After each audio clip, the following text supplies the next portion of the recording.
بسم الله الرحمن الرحيم وبرنامج وأنا كحل دونو نربح شذي أو وجه اللوجو دفتي مدهوينها فرانسيسكا إيمانويل ماكرون هدي الجانل كقول سبتاي سبسكرايب صار جنب كانوا فرصي يكوسو جاران برنامج جدي يقدم بكبها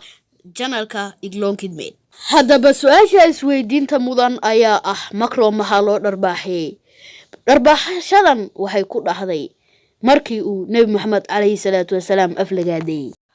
dadka qaar ayay si badan ku sifeeyeen dadku waxay sheegeen inuu ahaa qofkan muslim hadaba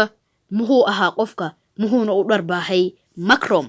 ninkan ku eedeysan inuu dharbaahay madaxweynaha Faransiiska Emmanuel Macron ayaa la horgeeyay maxkamadda maanta oo 28 sano jir ah ayaa maxkamadda ka hor qirtay inuu Macron dharbaahay wuxuuna ficilkaasi ku sifeeyay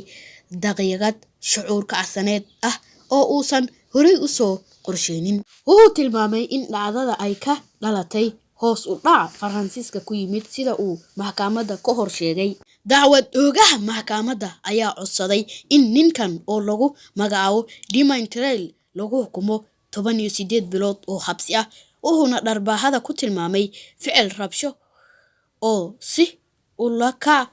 loo sameeyay hada dacwada ku oogaysa ninkan ayaa ku adkaysanaysa in uu taageersan yahay siyaasadda midigta fog uun aad ugu dhow yahay dhaqdhaqaaqa Yellow Vest Mr Macron ayaa horay u sheegay in ay tahay inaan la fududeysanin weerarka si dhexdhexaad ahna loo eego madaxweynaha Faransiiska markii dharbaaxayay wuxuu ka soo baxay iskuul ku yaala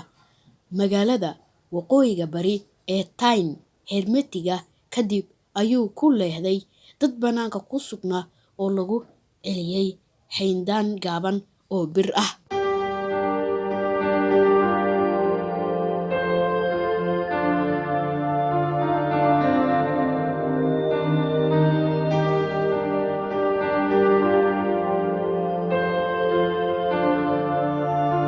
ninkan dharbaaxay waxaa la maqlay inuu ku qaylinayay Montoya iyo Saint-Denis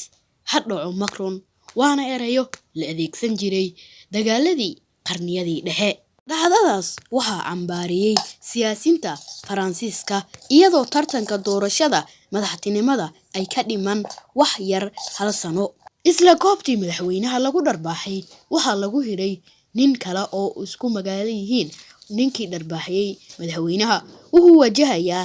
dacwad ku saabsan inuu haystay hub sharci darro ah oo lagu helay gurigiisa oo la baaray kadib dhacdada muxuu maxkamadda u sheegay ninkan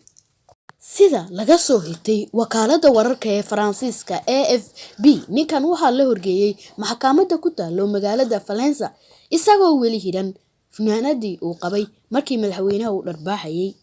waxaa la weydiiyay sababta uu madaxweynaha u dharbaahay wuxuuna ku jawaabay